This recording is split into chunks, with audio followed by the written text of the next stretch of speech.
Welcome to Mayo Clinic Sleep Medicine Podcasts, a series for physicians, advanced practice providers, nurses, and other health practitioners treating sleep disorders or interested in learning about state-of-the-art advances in sleep medicine and sleep health.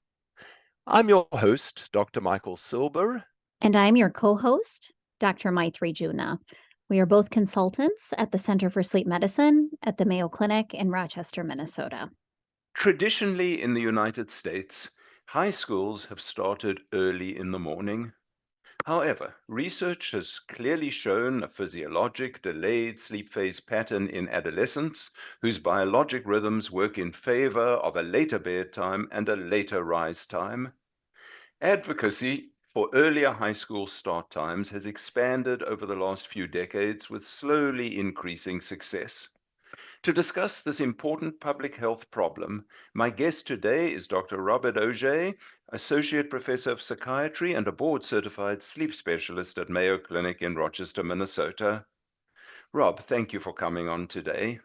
Thank you. Rob, surveys have suggested that as many as 68% of US high school students sleep 7 hours or less on school nights, despite research suggesting that they require not 7 hours, but actually 8 to 10 hours per night. Despite this epidemic of short sleep, a Sleep Foundation survey in 2020 found that 83% of US public high schools still start before 8:30 a.m. What are the reasons why school districts and states have been so slow at moving high school start times forward?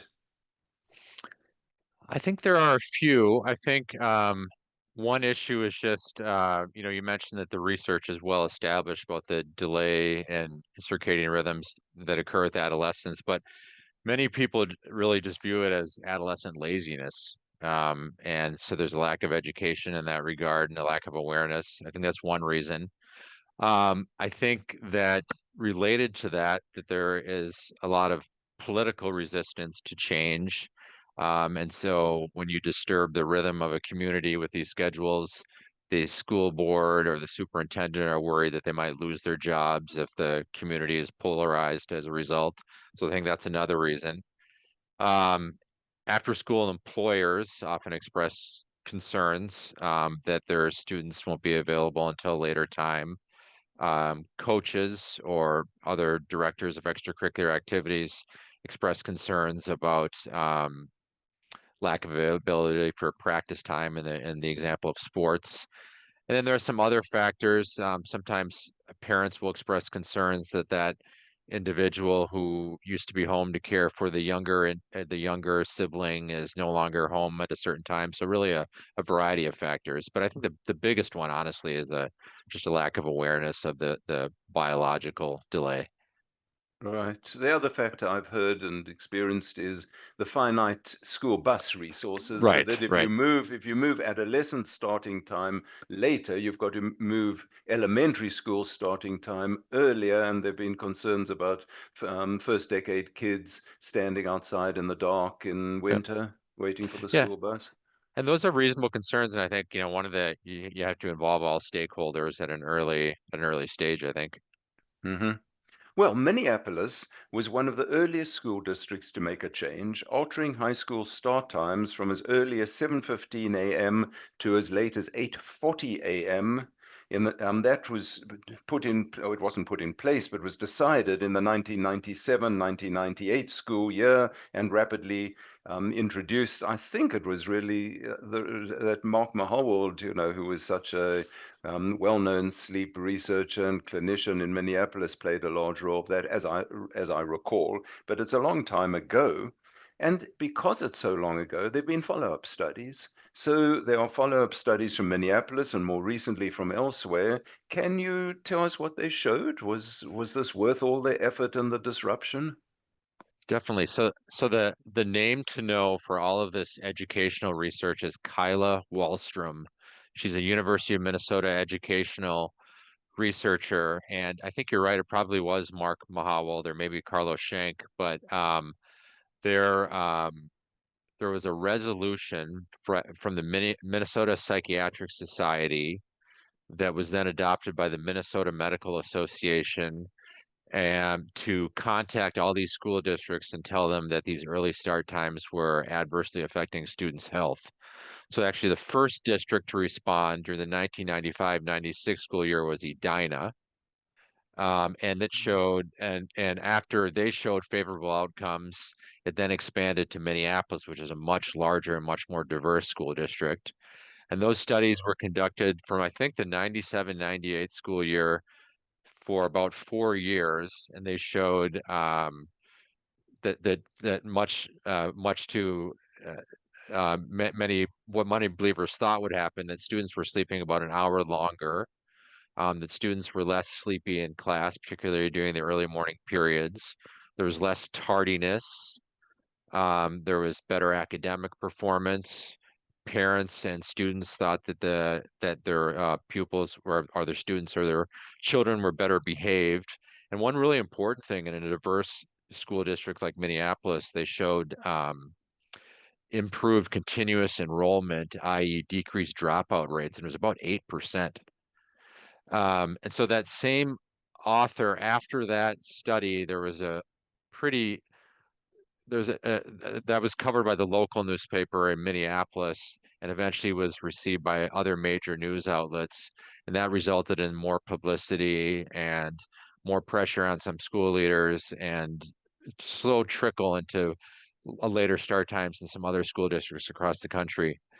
But that same researcher, Kyla Wallstrom, she got funded by the CDC in 2010 and did a very large study involving over 9,000 students in over half a dozen school districts, high schools, 3 different states. And that one showed many of all of the same positive outcomes that I just mentioned, but also, and this really brings attention to educators' ears, it showed increased GPA during core classes, during first period core classes, and showed some improvement in these scholastic aptitude tests as well, in addition to a variety of other measures showing enhanced well-being. So that's pretty clear cut. There's no It's question quite this is clear cut. beneficial. Yeah. Yeah.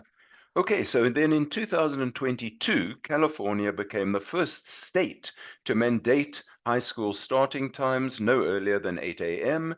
And interestingly, Florida was the next one and passed similar legislation in 2023 with a planned start date in 2026.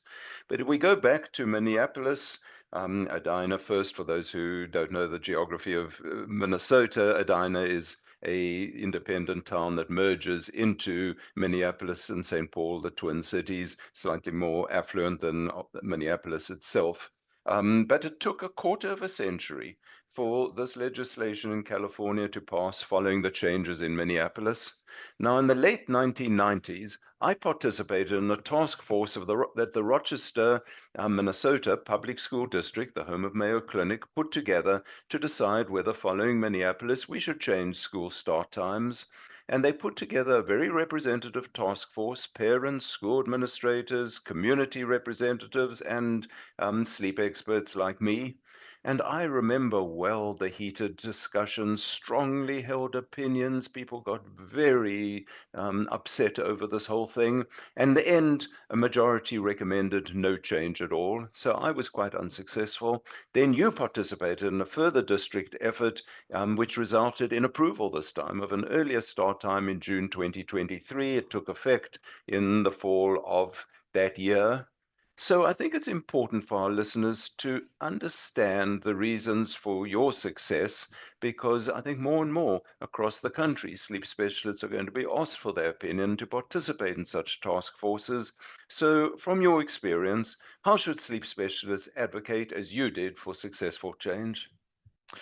Well, let me first say that I think part of the reason, the large reason for my success, were there was a couple of seminal studies that came out after you made your attempt.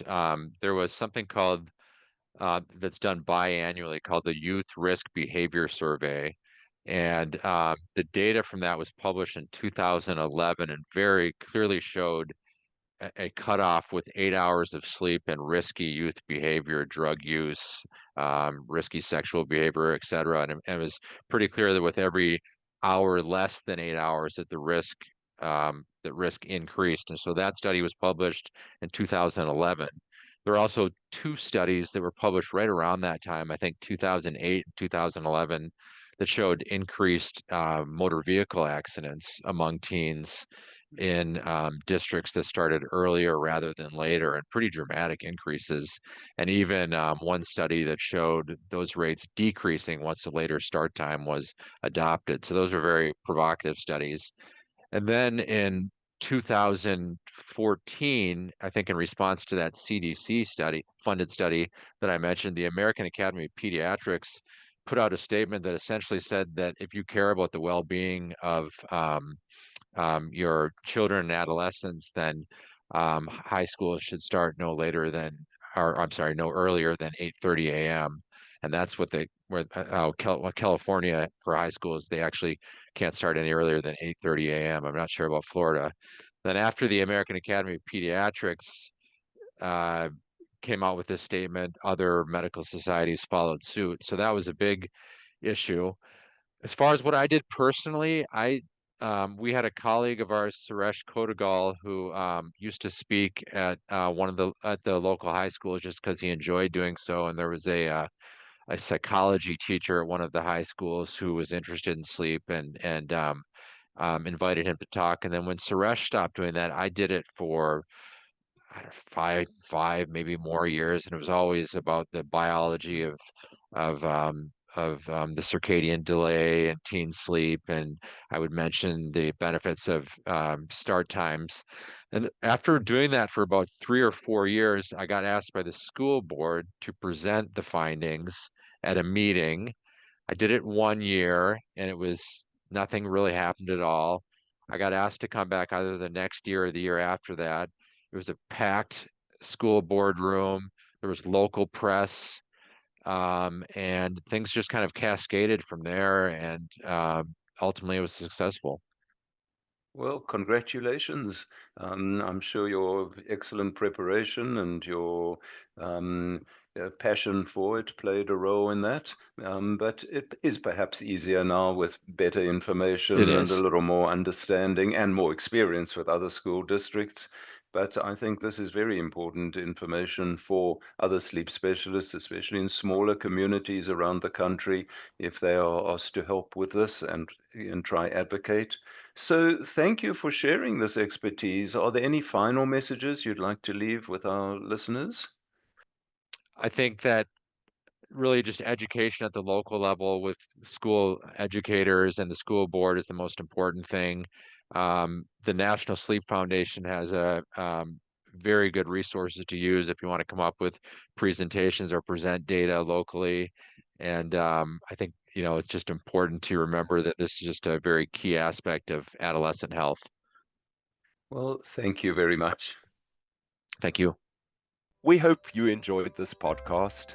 If so, please tune in again through wherever you receive your podcasts as we discuss further topics in sleep medicine and sleep health. Thank you.